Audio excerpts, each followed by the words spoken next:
Hello and welcome friends, आपका अपना और प्यारा यूट्यूब चैनल राज क्लास के एक और बेहतर वीडियो में आपका स्वागत है। तो आज के इस वीडियोस में हम बात करेंगे शब्द विचार किसे कहते हैं। हम लोग हिंदी व्याकरण का सीरीज लेकर आपके साथ उपस्थित होते रहे हैं, लगातार आपको वीडियोस हम देते रहे हैं। तो आज की इस जो वीडियो है इसमें हम शब्द विचार के बारे में बात करेंगे।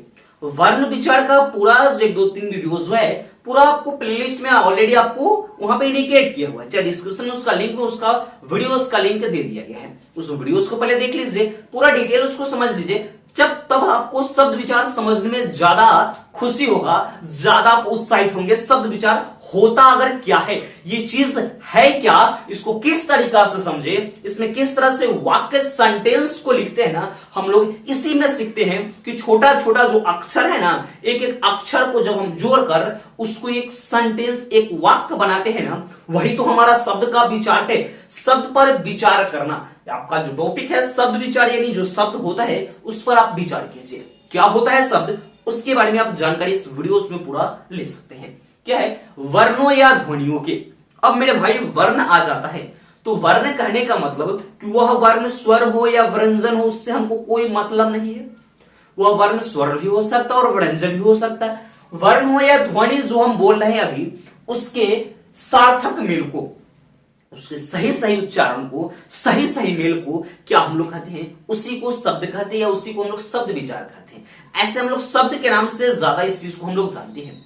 इसका परिभाषा क्या हो जाएगा, वर्णों या ध्वनियों के सार्थक मेल को क्या कहते हैं हम लोग, तो शब्द कहते हैं। जैसे में हम कुछ भी लिख सकते हैं, राम, पटना, मोहन, गंगा, मुजफ्फरपुर, आपका नाम, मेरा नाम, सबका नाम आप लिख लीजिएगा ना, तो कौन सा आ जाएगा होगा, वह शब्द में आ जाएगा, शब्द विचार में आ जाएगा। वह शब्द का जोड़ा हुआ एक विचार है जिसको हम शब्द विचार कहते हैं।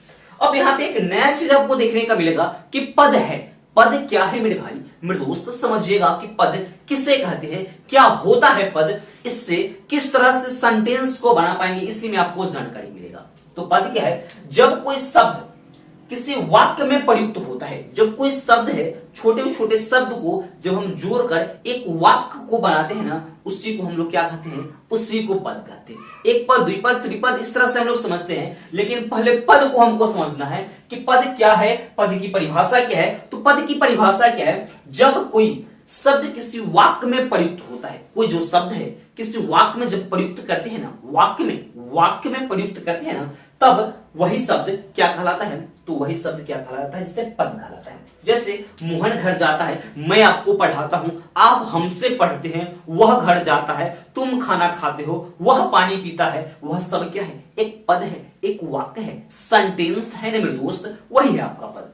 अब यहां पे आता है कि शब्द के जो भेद है मेरे भाई, इसकी बेसिक चीज तो आप लोगों ने समझ लिया, किसकी बेसिक चीज तो हम समझ गए, लेकिन इसकी प्रकार किस किस तरह से है, कौन कौन सा प्रकार है, उसके बारे में थोड़ा सा समझ लीजिए।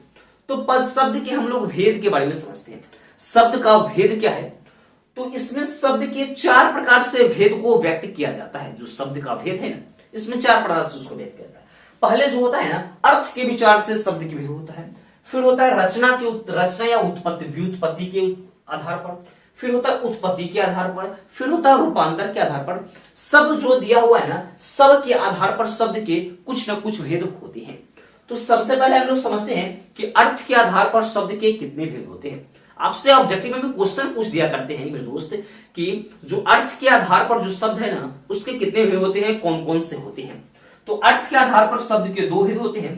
पहला होता है सार्थक शब्द और दूसरा होता है निरर्थक शब्द। तो सार्थक शब्द किसे कहते हैं, जिसका एक निश्चित अर्थ हो। वैसे शब्द जिसका एक निश्चित अर्थ होगा उसको सार्थक शब्द कहेंगे, और जिसका निश्चित अर्थ नहीं होगा उसको हम लोग निरर्थक शब्द कहते हैं। तो इसकी परिभाषा को समझेंगे, बारी बारी से सभी चीज की परिभाषा को हम लोग समझते चलेंगे। ये वीडियोस थोड़ा सा लंबा आपको हो सकता है। लंबा क्यों हो सकता है, क्योंकि शब्द के जो प्रकार है आधार पर, यानी अर्थ के आधार पर, रचना व्युत्पत्ति के आधार पर, उत्पत्ति के आधार पर, रूपांतर के आधार पर, सब के बारे में हम पूरा डिटेल आपको इस वीडियोस में बात करेंगे, इस क्लास में हम बात करेंगे। इसलिए वीडियोस थोड़ा सा लंबा हो सकता है। हमारे साथ आप धैर्य बना के इस वीडियोस को पूरा एंड तक देखिएगा, आपको बहुत मजा आएगा, बहुत खुशी होगी आपको, क्योंकि बहुत बेहतर लॉजिक और कॉन्सेप्ट के साथ आपके लिए मैं वीडियो लगातार दे रहा हूं दोस्त। इस चैनल पर नए हैं तो चैनल को एक बार जरूर से सब्सक्राइब कीजिएगा, बेल नोटिफिकेशन को ऑन कर लीजिएगा ताकि इस वीडियो का नोटिफिकेशन दोस्त सबसे पहले आपको। तो आगे हम लोग समझते हैं कि सार्थक शब्द और निरर्थक, समझते हैं कि सार्थक शब्द क्या होता है, सार्थक शब्द और निरर्थक शब्द क्या होता है, पहले इस चीज को हम समझ लेते हैं। तो सार्थक शब्द क्या होता है कि वैसे शब्द जिसका अर्थ निश्चित होता है, जिसका मान एक निश्चित वैल्यू निकलता है ना, उसी को हम सार्थक शब्द कहते हैं। सार्थक शब्द की परिभाषा को फिर से समझिएगा कि सार्थक शब्द होती क्या चीज है। तो वैसे शब्द जिसका अर्थ निश्चित होगा, एकदम डिफिनिट होगा, उसी को हम कौन सा शब्द कहते हैं, सार्थक शब्द कहते हैं। जैसे कमल, महल, चहल, टहल, पहल, राम, मोहन, पटना, यह सब एक कौन सा शब्द है, एक सार्थक शब्द है, उचित शब्द है। इसको हम लोग सार्थक यानी निश्चित है, इसलिए इसको हम सार्थक शब्द कहते हैं। फिर आता है निरर्थक शब्द क्या चीज है मेरे भाई। तो निरर्थक शब्द वैसे शब्द जिसका अर्थ निश्चित नहीं हो, जिसका मान निश्चित नहीं होगा, जिसका अर्थ निश्चित नहीं होगा, उसको कौन सा शब्द कहेंगे, उसी को हम निरर्थक शब्द कहते हैं। तो निरर्थक शब्द की इसका एग्जांपल्स क्या हो जाएगा, जैसे चिड़िया की बोल, काव काव, ची ची, घोड़ा हिना ना, गुटुरगु, यह सब कोई अर्थ नहीं होता है, इसका कोई निश्चित वैल्यू ही नहीं निकलता है, निश्चित मान ही नहीं निकलता है ना, इसलिए इसको हम लोग निरर्थक यानी जिसका अर्थ नहीं हो उसको निरर्थक शब्द कहते हैं, जिसका निश्चित अर्थ नहीं हो। फिर आता है कि रचना या व्युत्पत्ति के आधार पर शब्द के कितने भेद होते हैं। रचना और व्युत्पत्ति के आधार पर शब्द के 3 भेद होते हैं। कौन कौन से होते हैं, रूढ़, यौगिक और योग रूढ़ होता है। रचना या व्युत्पत्ति के आधार पर शब्द के कितने भेद होते हैं, तो 3 भेद होते हैं, रूढ़, यौगिक और योग रूढ़ होता है। तो पहले हम लोग समझते हैं कि रूढ़ क्या चीज है, रूढ़ होता क्या है, यौगिक होता क्या है, योग रूढ़ क्या होता है। तीनों के बारे में हम लोग बारी बारी से मेरे दोस्त बात करेंगे। वीडियो अच्छा लग रहा हो तो जल्दी जल्दी एक बार कमेंट कर दीजिएगा, इस वीडियो को आप लोग एक बार शेयर भी जरूर कीजिएगा। आता है कि रूढ़ किसे कहते हैं, तो वैसे शब्द जिसका खंड सार्थक हो। अब सार्थक का बात आ गया तो सार्थक कहने का मतलब जिसका अर्थ निश्चित होगा उसी को ना सार्थक कहते हैं। यहां पे अब आपको उलझन से फंसा देगा, लेकिन आपको समझना है। पहले सार्थक निरर्थक को आप समझ जाते हो, इसको आप याद कर लेते हो, समझ जाते हो ना, ये सब बहुत ही आसान लगने लगेगा आपको। कहता क्या है परिभाषा इसको कि वैसे शब्द जिसका खंड सार्थक नहीं होगा, जिसका अर्थ निश्चित नहीं होगा यानी सार्थक नहीं होगा, उसको कौन सा शब्द कहते हैं, उसी को हम लोग रूढ़ शब्द यानी रूढ़ कहते हैं। जैसे में होता क्या है, जैसे कि आम लिखा हुआ है, आ और म को अलग करते हैं तो उसका कोई उस अर्थ करने पर उसका कोई अर्थ नहीं है। जिससे काम का और म को अलग अलग करते हैं तो उसका कोई अर्थ नहीं है, ये इसका एग्जांपल हो जाएगा, जैसे में हो जाएगा। फिर आता है यौगिक। यौगिक क्या है, वैसे शब्द जिसका खंड सार्थक होगा, जिसका मान निश्चित होगा ना, उसी को हम लोग क्या कहते हैं, तो उसी को हम लोग यौगिक कहते हैं। जैसे विद्या प्लस आलय, विद्या और आलय को जोड़ते हैं। विद्या के मतलब कि जहां पे हम लोग पढ़ते हैं ज्ञान, आलय के मतलब जिस स्थान पर लेते हैं, विद्या जो लेते हैं और जिस स्थान पर लेते हैं ना, उसी को तो विद्यालय बोला जाता है। शिव का जो घर है ना, उसी को शिवालय बोला जाता है। देव का घर को देवालय, देव प्लस आलय, उसी को हम देवालय कहते हैं। फिर आता है योग रूढ़, इसका लास्ट है, यानी रचना या व्युत्पत्ति के आधार पर 3 भेद होते हैं, समझ गए। रूढ़ यौगिक को समझ गए हैं। फिर आता है योग रूढ़ क्या चीज है, क्या होता है मेरे दोस्त, उसको समझना है आपको। तो योग रूढ़ क्या होता है, वैसे सब जो अपने खंडों को, अर्थों को छोड़कर, अपना जो खंड है उस अर्थ को छोड़कर एक विशेष अर्थ, नया अर्थ प्रकट करता है ना, उसी को योग रूढ़ कहते हैं। इसका परिभाषा क्या हो जाएगा कि वैसे शब्द जो अपने खंडों को, अर्थों को छोड़कर एक विशेष अर्थ प्रकट करता है, उसी को हम लोग कौन सा शब्द कहते हैं, उसी को योग रूढ़ कहते हैं। जैसे होता है चक्रपाणी, विष्णु जी हो गया, यानी इसको हम पर्यायवाची के रूप में ले सकते हैं। लंबोदर, गणेश जी हो गया। इस तरह के इसके एग्जांपल्स और बहुत सारी एग्जांपल्स हो सकते हैं। तो आप लोगों ने समझा है कि सार्थक शब्द, निरर्थक शब्द, पूरा डिटेल इसकी अर्थ के आधार पर शब्द के भेद, फिर रचना या व्युत्पत्ति के आधार पर शब्द के भेद को पूरी बारीकी से मैंने आपको समझा दिया।